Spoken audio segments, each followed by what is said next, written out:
ഇന്നത്തെ വീഡിയോയിലൂടെ നമ്മൾ നോക്കാൻ പോകുന്നത് എങ്ങനെയാണ് ഒരു സ്ക്രീൻഷോട്ട് എടുക്കുക എന്നുള്ളതാണ്.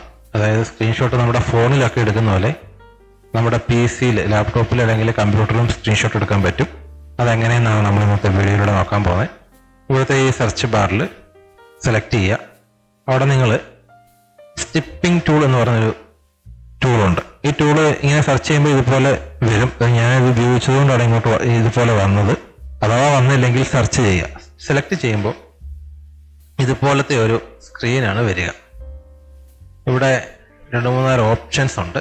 അതായത് ന്യൂ, മോഡ്, ഡിലേ, ക്യാൻസൽ, അങ്ങനത്തെ കുറച്ച് ഓപ്ഷൻസ് ഒക്കെ ഉണ്ട്. അവിടെ നമ്മൾ ഈ മോഡ് എന്നുള്ളത് സെലക്ട് ചെയ്ത് കഴിഞ്ഞാൽ ഇവിടെ ഫ്രീ ഫ്രം കുറേ ഓപ്ഷൻസ് വീണ്ടും കാണാൻ സാധിക്കും. Free from snips, rectangular snip, window snip, full screen snip, അങ്ങനെ കുറച്ച് ഓപ്ഷൻസ് കാണാൻ സാധിക്കും. അപ്പോൾ നമുക്ക് ഓരോന്നും എന്താണെന്ന് നോക്കാം.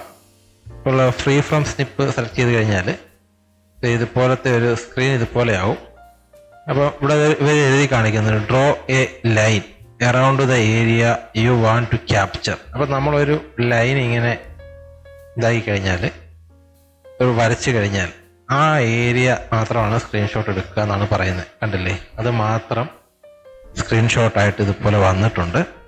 അത് കഴിഞ്ഞിട്ട് നമുക്കത് ഈ ഓപ്ഷൻ, ഇവിടെ സേവ് സ്നിപ്പ് എന്നൊരു ഓപ്ഷൻ ഉണ്ട്. ഇത് സേവ് സ്നിപ്പ് കൊടുത്തു കഴിഞ്ഞാൽ നമുക്ക് എവിടെയാണ് വേണ്ടത് അവിടെ അത് സേവ് ചെയ്യാൻ പറ്റും. ഇപ്പം നമുക്ക് ഡെസ്ക്ടോപ്പ് കൊടുക്കാം. ഡെസ്ക്ടോപ്പിൽ സ്ക്രീൻഷോട്ട് എന്ന് കൊടുക്കാം. SSC സ്നിപ്പ് എന്നൂടെ കൊടുത്തേക്കാം. ഓർത്തിരിക്കാൻ വേണ്ടിയല്ല, പെട്ടെന്ന് കിട്ടാൻ വേണ്ടി. PNG ഉണ്ട്, JPG ഉണ്ട്. അപ്പോൾ നമ്മൾ JPG ഫയലുമായിട്ട് നമ്മൾ സേവ് ചെയ്യാം. അത് കഴിഞ്ഞിട്ട് നമുക്ക് നോക്കാം ഇവിടെ വന്നിട്ടുണ്ടോ എന്ന് നോക്കാം. അതാ ഇവിടെ വന്നിട്ടുണ്ട്, കണ്ടില്ലേ, മൗസ് ഹൈലൈറ്റർ. നമ്മൾ അതിൻ്റെ ഒരു സ്ക്രീൻഷോട്ട് ഒരെണ്ണം മാത്രമായിട്ട് നമ്മൾ എടുത്തതാണ്.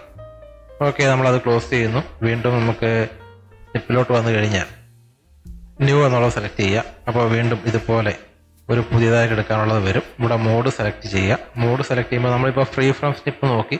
ഇനി റെക്ടാങ്കുലർ സ്നിപ്പ് എന്താണെന്ന് നോക്കാം. അത് drag the cursor around the area you want to capture. ഏത് ഏരിയ വേണ്ട ഇതിങ്ങനെ ഡ്രാഗ് ചെയ്യാനാണ് പറയുന്നത്. ഇങ്ങനെ. അപ്പോൾ നമ്മൾ ചതുരത്തിൽ, കറക്റ്റ് ഒരു ചതുരത്തിലെ സംഭവം വരും. കണ്ട, ഇതുപോലെ ചതുരത്തിൽ വരും. അത് കഴിഞ്ഞിട്ട് എന്ത് ചെയ്യുക, നമ്മൾ നേരത്തെ സേവ് ചെയ്തതുപോലെ സേവ് ചെയ്താൽ മതി. ഓക്കെ, അത് കഴിഞ്ഞ് വീണ്ടും നമ്മൾ ന്യൂസ് സെലക്ട് ചെയ്തു. വീണ്ടും ഇതുപോലെ ഓപ്ഷൻ വന്നു. ഇനി നമ്മൾ വിൻഡോ സ്നിപ്പ് എന്താണെന്ന് നോക്കാം. സെലക്ട് ചെയ്തു. അപ്പോൾ സെലക്ട് ചെയ്ത window you want to capture. ഇവിടെ ഈ PC-ക്ക് ചുറ്റും, ഈ PC-യുടെ സ്ക്രീന് ചുറ്റും ഒരു ചുവന്ന ലൈൻ കണ്ടില്ലേ? അപ്പോൾ അത്രയും ഇതിൽ പെടും എന്നാണ് പറയുന്നത്. കണ്ടാ, അത് മൊത്തം അങ്ങനെ സെലക്ട് ചെയ്ത് കഴിഞ്ഞാൽ ആ ചുവന്ന ലൈൻ നമ്മൾ അറേഞ്ച് ചെയ്ത് സെറ്റ് ചെയ്യുന്നതനുസരിച്ചിട്ട് ഉള്ള സ്ക്രീൻഷോട്ട് നമുക്ക് കിട്ടും. പിന്നെ നമ്മൾ ന്യൂ എടുത്തു, വീണ്ടും മോഡ് എടുത്തു, പിന്നെ ഫുൾ സ്ക്രീൻ സ്നിപ്പ. അതും മേൽ പറഞ്ഞ പോലെ തന്നെ, അത് ഇത് തമ്മിൽ വലിയൊരു വ്യത്യാസമില്ല. ഫുള്ള് സ്ക്രീൻ ഇതുപോലെ കിട്ടും. ഓക്കെ, അത് ഫുള്ള് സ്ക്രീനാണ്. മറ്റേത് നമുക്ക് വിൻഡോസ് മുഴുവൻ കിട്ടുമ്പോൾ നമ്മൾ സെലക്ട് ചെയ്തത് ആണ് കിട്ടുക. പക്ഷെ ഇതെന്ന് പറയുന്നത്, അതായത് ഈ ഒരു ഓപ്ഷൻ, ഈ ഒരു മോഡെന്ന് പറയുമ്പോൾ നമ്മൾ സെലക്ട് ഒന്നും ചെയ്യേണ്ട, ഫുള്ള് സ്ക്രീനായിട്ട് ഇങ്ങനെ കിട്ടും. നമ്മളിതിങ്ങനെ സെലക്ട് ചെയ്ത് കൊടുത്താൽ മാത്രം മതി. അത് നേരത്തെ പോലെ നമുക്ക് സേവ് ചെയ്ത് വെക്കാൻ പറ്റും. അപ്പോൾ ഞാൻ ഒരുപാട് മെത്തേഡുകൾ ട്രൈ ചെയ്തു PC സ്ക്രീൻഷോട്ട് ഒന്ന് എടുക്കാനായിട്ട്. എനിക്ക് ഏറ്റവും ഷോർട്ട് കീയേക്കാളൊക്കെ ഏറ്റവും ബെനിഫിറ്റ് ആയിട്ട് എനിക്ക് തോന്നിയത് ഈ മെത്തേഡാണ്. വളരെ എളുപ്പമാണ്.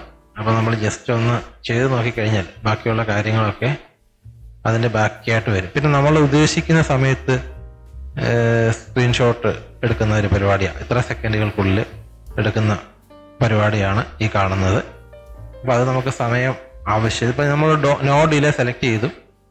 അപ്പോൾ ഒരു ഡിലേ ഇല്ലാതെ പെട്ടെന്ന് തന്നെ സ്ക്രീൻഷോട്ട് എടുത്തു തന്നു. ഇപ്പോൾ നമ്മൾ 1 സെക്കൻഡ്, 2 സെക്കൻഡ്, 5 സെക്കൻഡ് വരെ ഉണ്ട്. അത് നമുക്ക് അതനുസരിച്ച് നമ്മുടെ സൗകര്യം അനുസരിച്ച് കാര്യങ്ങൾ ചെയ്യാൻ പറ്റും. പിന്നെ ഇവിടെ ഈ ഒരു സെറ്റിങ്സ് സെലക്ട് ചെയ്താൽ ഇവിടെ സ്നിപ്പിംഗ് ടൂൾ ഓപ്ഷൻസ് ആണ്. ആപ്ലിക്കേഷൻ്റെ സെറ്റിങ്സുകൾ സെറ്റ് ചെയ്യാനുള്ളതാണ്. ഇവിടെ ഇപ്പോൾ നമ്മൾ ഹൈഡ് ഇൻസ്ട്രക്ഷൻ ടെസ്റ്റ്, അതായത് ഹൈഡ് ചെയ്യണമെങ്കിൽ നമുക്ക് നേരത്തെ ഇൻസ്ട്രക്ഷൻ വന്നു നമ്മൾ ഓരോന്ന് എടുത്തപ്പോഴും. അപ്പോൾ അതൊക്കെ ഇതിവിടെ നമ്മളിത് ഹൈഡ് ചെയ്തിടാത്തതുകൊണ്ടാണ് അത് വന്നത്. അപ്പോൾ ബാക്കിയുള്ള സെറ്റിങ്സുകൾ നമുക്ക് വേണ്ട കാര്യങ്ങളൊക്കെ ഇവിടെ നോക്കിയിട്ട് നമുക്ക് സെറ്റ് ചെയ്ത് കൊടുക്കാം. അതുപോലെ ലിങ്ക്, കളറ്, ഇതിൻ്റെ കളറ് കാര്യങ്ങൾ, അങ്ങനത്തെ കാര്യങ്ങളൊക്കെ നമ്മൾ ഇവിടെയാണ് സെറ്റ് ചെയ്യുക. അപ്പോൾ ഇത്രയാണ് ഈ ഒരു സ്നിപ്പിംഗ് ടൂൾ, സ്ക്രീൻഷോട്ട് എടുക്കാനുള്ള സ്നിപ്പിംഗ് ടൂളിൻ്റെ കാര്യങ്ങൾ ഇത് ഫ്രീ ആണ്. ഇതെല്ലാവരുടെയും സിസ്റ്റത്തിലുള്ള സോഫ്റ്റ്വെയർ ആണ്.